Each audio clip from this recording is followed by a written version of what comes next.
Patuloy pa ring balita, 15 billion pesos na supplemental budget pantugon sa lindol sa Mindanao isinulong sa Kamara. Kasama mo sa balita si Radyaman Grace Mariano. RMN Live Reports.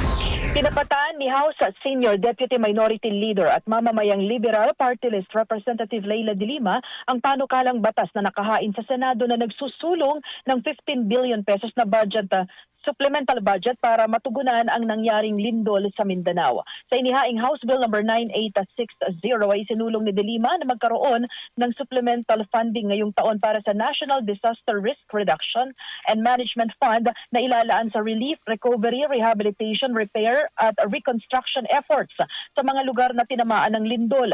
Gate ni De Lima, extremely urgent ang pangangailangan ng ating mga kababayan sa Mindanao kaya hindi dapat hintayin ang susunod na regular budget process para magkaroon ng alokasyon ang pagtugon sa lawak ng pinsalang dulot ng lindol. Ikinabahala o ibinabala ni De Lima na kung madedelay ang paglalaan ng pondo ay lulubha ang sitwasyon ng mga apektadong komunidad, babagal ang galaw ng ekonomiya, madidiskaril ang edukasyon ng mga estudyanteng biktima ng lindol at magiging atrasado ang pagbangon mula sa kalamidad. Batay sa panukala ni De Lima kasamang paglalaanan ng nabanggit na supplemental budget, ang iba't ibang ahensya ng gobyerno na may kinalaman sa recovery at rehabilitation efforts sa mga lugar na tinamaan ng lindol kasama din ang state colleges and universities at iba pang mga lokal na pamahalaan.